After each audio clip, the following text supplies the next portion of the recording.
bien que nous puissions remettre ces temps d'étude de la parole entre les mains de Dieu. Seigneur, nous te bénissons pour ces temps passés en assemblée. Merci parce que c'est une réelle joie pour nous de pouvoir lire ensemble ta parole, de pouvoir en tirer un enseignement. Vraiment que ton saint nom puisse être béni, glorifié, et que nous sachions, Seigneur, reconnaître ta majesté.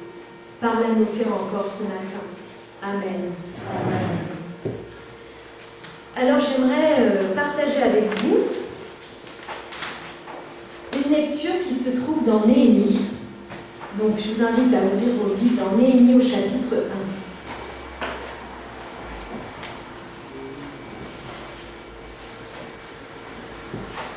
1. Néhémie chapitre 1. Je vais lire tout le chapitre.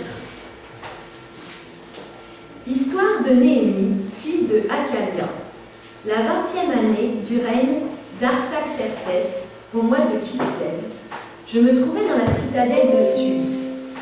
Anani, l'un de mes parents, arriva avec un groupe d'hommes de Juda. Je leur demandai des nouvelles du reste des Juifs revenus d'exil et de Jérusalem. Ils me répondirent: ceux qui ont survécu à la captivité et qui vivent dans la province de Juda se trouvent dans une grande misère et dans une situation très humiliante. Il y a des brèches dans la muraille de Jérusalem et ses portes ont été détruites par le feu. Lorsque j'entendis ces nouvelles, je m'assis et me mis à pleurer. Pendant plusieurs jours, je restais abattue. Je jeûnais et je priais constamment devant le Dieu du ciel. Je suppliais: ah Éternel, Dieu du ciel, Dieu grand et redoutable, toi qui restes fidèle à ton alliance et qui conserves ta bienveillance à ceux qui t'aiment et qui obéissent à tes commandements. Prête attention à la prière de ton serviteur. Que tes yeux soient ouverts pour voir que je suis en prière devant toi en ce moment, jour et nuit, pour intercéder en faveur de tes serviteurs, les Israélites, et pour confesser leurs péchés.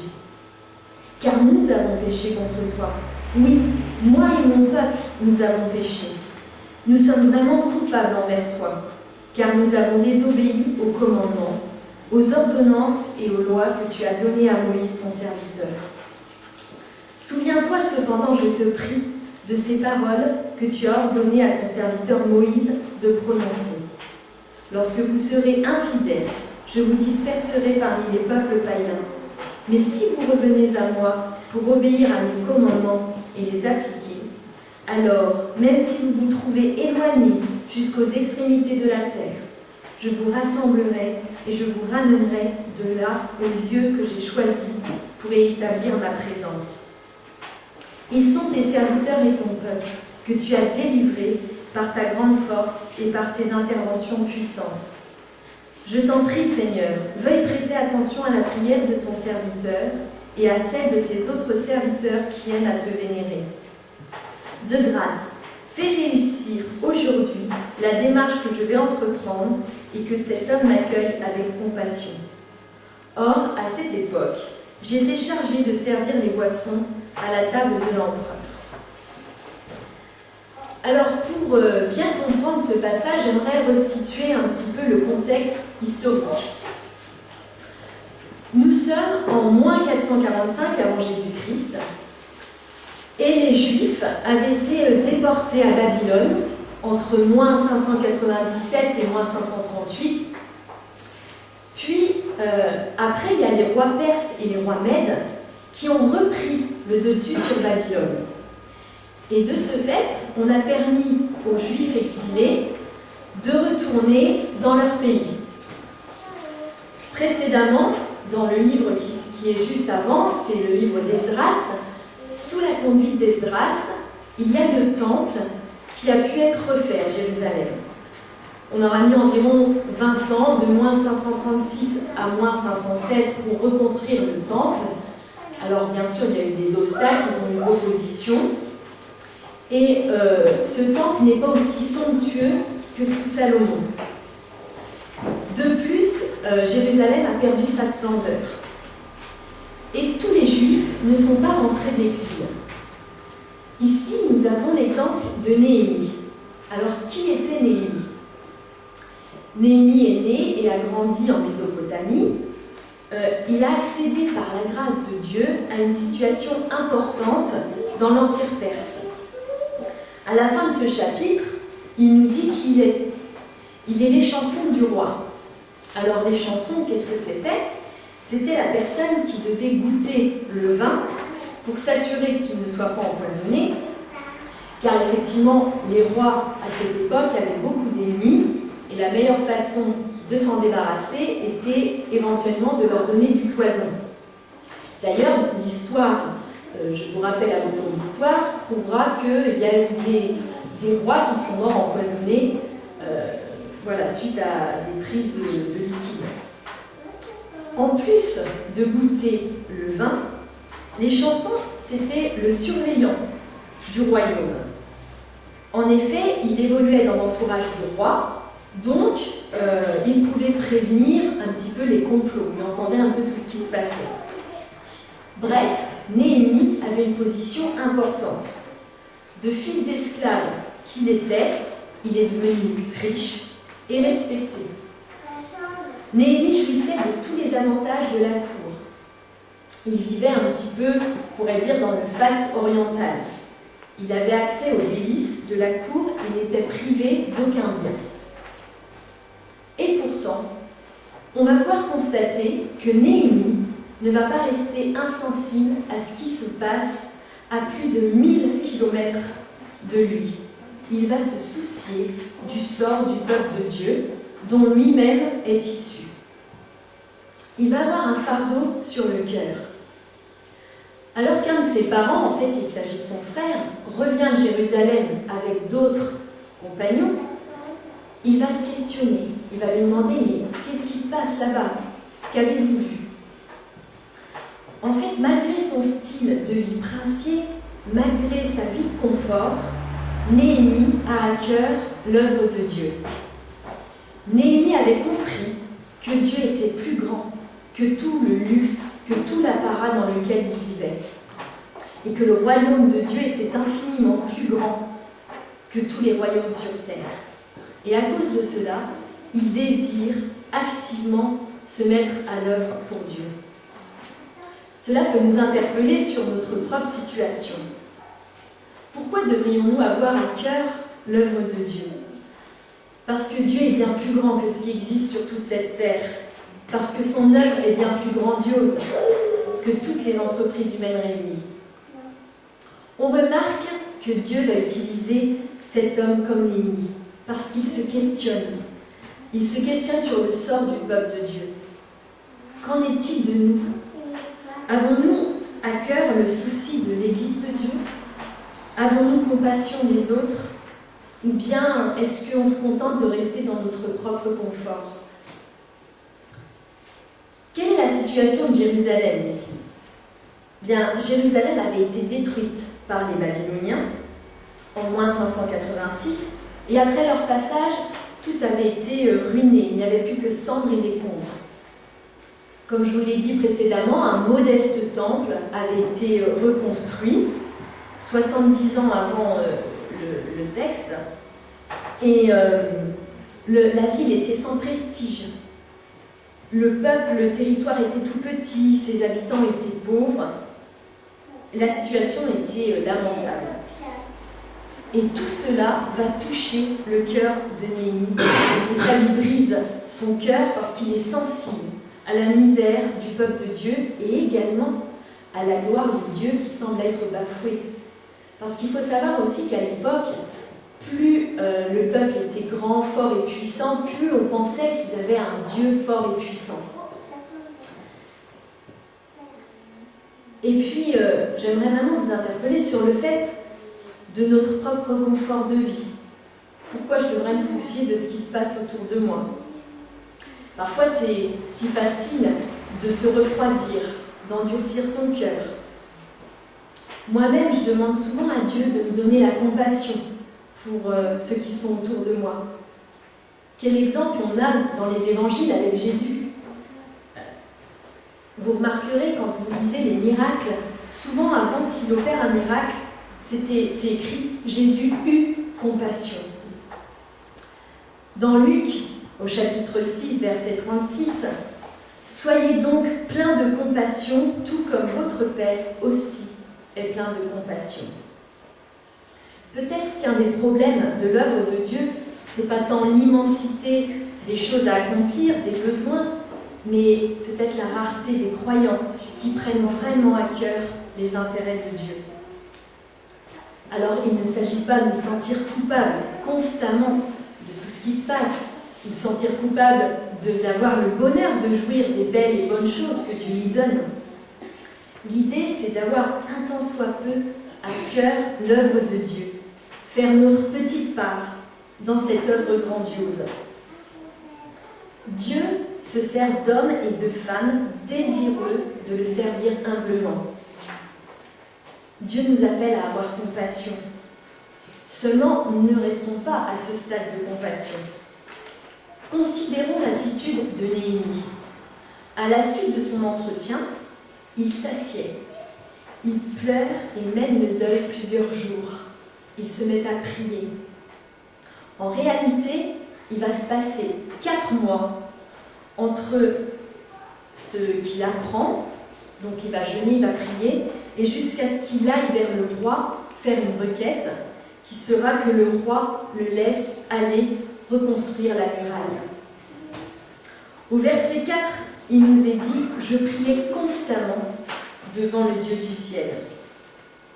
La prière pour Néhémie n'était pas une occasion de demander à Dieu de bénir des plans qu'il avait déjà mis en œuvre, ni de demander à Dieu de mettre son sceau sur ce qu'il allait accomplir. En fait, Néhémie était profondément touché par la détresse de ses frères et sœurs. Et il ne savait même pas, je pense, qu'il ne savait pas à ce moment-là comment il allait pouvoir agir. Toutes ces questions devaient être soumises à Dieu dans la prière. Et Dieu lui-même allait lui révéler, allait lui préciser les choses en cours de route. Dieu allait tout montrer à Néhémie, le quoi, le comment, le avec qui, selon le plan parfait de Dieu. Pendant tous ces temps de prière, Néhémie n'est pas resté seulement à se lamenter, mais il a intercédé. Et lorsqu'on a une situation qui nous tient à cœur, qui touche l'œuvre de Dieu, ayons cette attitude de prière, de consécration. Souvent, on peut faire des plans très humains, et puis on demande ensuite à Dieu de bénir ce qu'on a planifié. Or, seuls les plans qui glorifient vraiment le Seigneur sont les plans qu'il a lui-même inspirés. Et à part dans la prière, comment peut-on les trouver? Et à part aussi en lisant sa parole.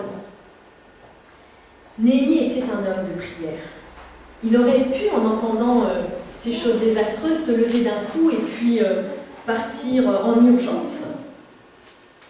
Mais son réflexe d'homme de Dieu a été de s'asseoir et de prier.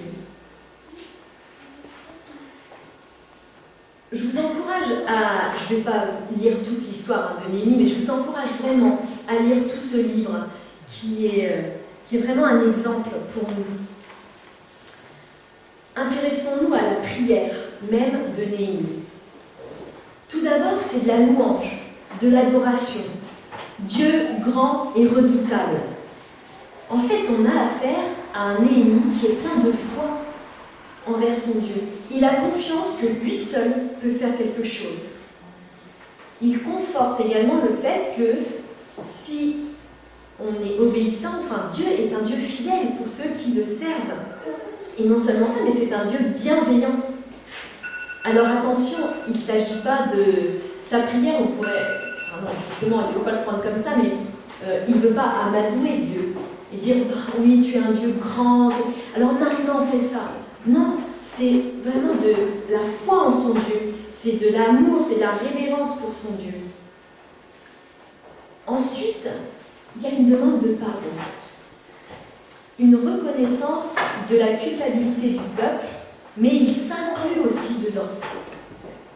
Ce qui est remarquable dans cette prière, c'est que Néhémie a compassion du peuple, mais il s'inclut dans cette responsabilité.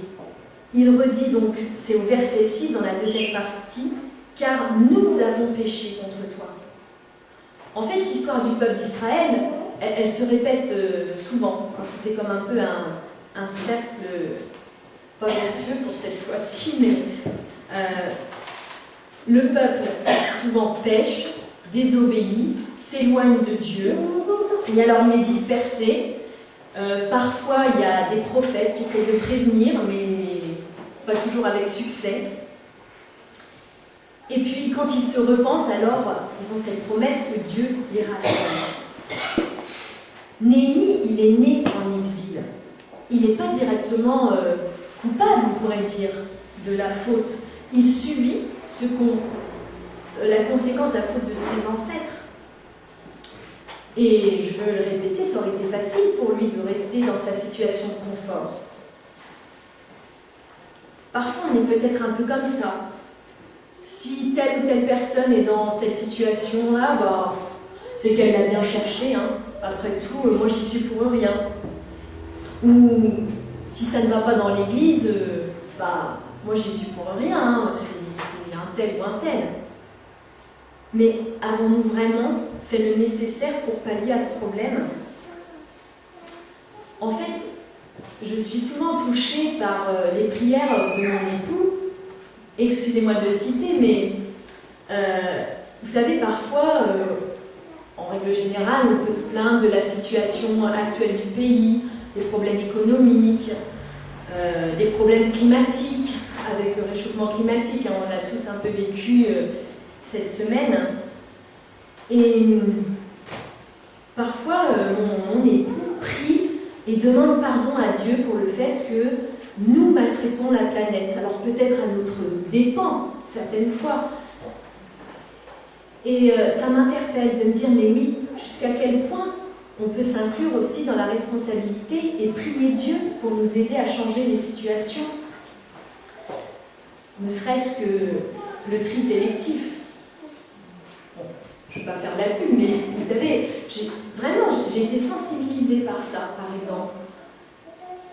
Et je me dis qu'il faut changer aussi nos attitudes. Alors, comme je l'ai dit avant, il ne s'agit pas de se sentir responsable et coupable de tout ce qui se passe, mais dans la prière, chercher la volonté de Dieu pour amener les circonstances à changer. Et puis Néhémie va rappeler les promesses de Dieu. Il va poursuivre sa prière en rappelant à Dieu ce qu'il a dit. Et c'est intéressant de noter que Néhémie a une connaissance de la parole.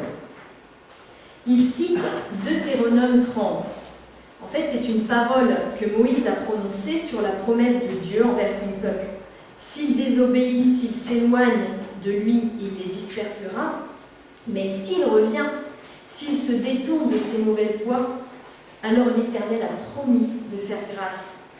Quelle promesse aussi pour nous aujourd'hui de savoir que si on se remet au Père, il est fidèle, juste et bon pour nous pardonner et nous libérer, pour nous aider à accomplir son œuvre. Apprenons à prier aussi avec les arguments de la parole. Et puis, regardons ensemble la fin de cette prière, au verset 11. « Je t'en prie, Seigneur, veuille prêter attention à la prière de ton serviteur et à celle de tes autres serviteurs qui aiment te vénérer. » Il est intéressant de constater que Néhémie n'est pas seul à intercéder pour le peuple. Nous ne sommes pas seuls non plus. Il y a nos frères et sœurs, et c'est vrai que ce matin, ça me réjouit particulièrement de voir différentes églises qui s'unissent ensemble. Et dans le chapitre 2, on verra que Néhémie, suite à ça, trouvera un bon accueil auprès du roi, qui lui permettra d'aller rebâtir la muraille. Certes, il rencontrera encore de l'opposition, mais la grande entreprise de restauration dont les chapitres suivants nous parlent est ancrée dans cette prière. Pour résumer et pour conclure, j'aimerais dire que Néhémie a eu compassion. Il s'est senti impliqué. Il s'en est remis à Dieu dans la prière. Il s'est repenti pour le peuple et pour lui. Puis il s'est emparé des promesses de Dieu. et enfin, il est passé à l'action. Dans notre vie, soyons compatissants, demandons à Dieu de nous aider à être sensibles à ce qui nous entoure, à ce qu'il veut pour l'Église. Sachons nous soumettre à sa volonté, recherchons sa face, prions ensemble, et ensuite, passons à l'action, car il fera réussir notre entreprise si nous sommes dans ses plans. Amen.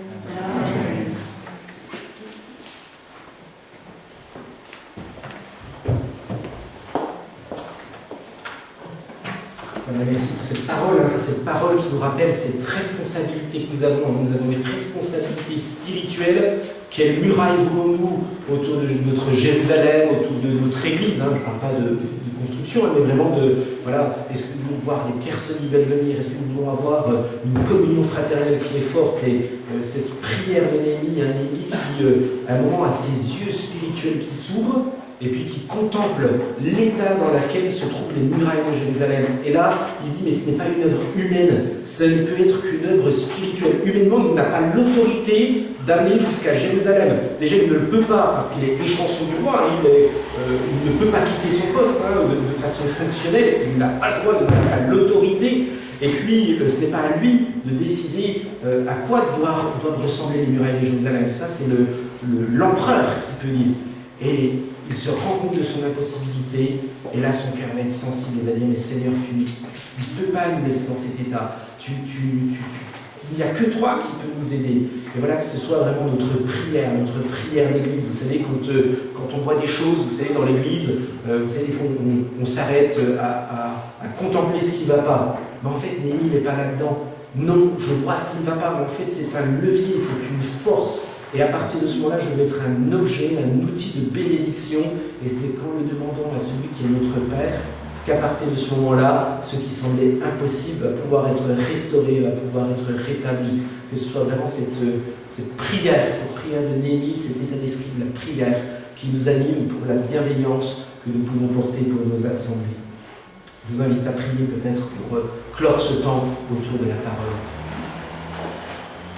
Seigneur notre Dieu, cette parole, c'est une parole spirituelle, c'est une parole qui est douce, agréable, et en même temps une parole qui nous reprend, et puis qui est tellement bonne en fait dans cette reprise. Et donne-nous, Seigneur, ce regard, donne-nous d'être comme Néhémie, avec la portée qui est la nôtre, avec les interrogations, si petites soient-elles, ou si petites semblent-elles.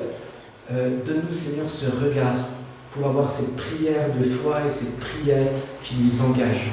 Seigneur, merci pour cette grâce que tu nous donnes de devenir co-ouvrier dans ton œuvre. Que ton nom soit béni, Seigneur. Amen.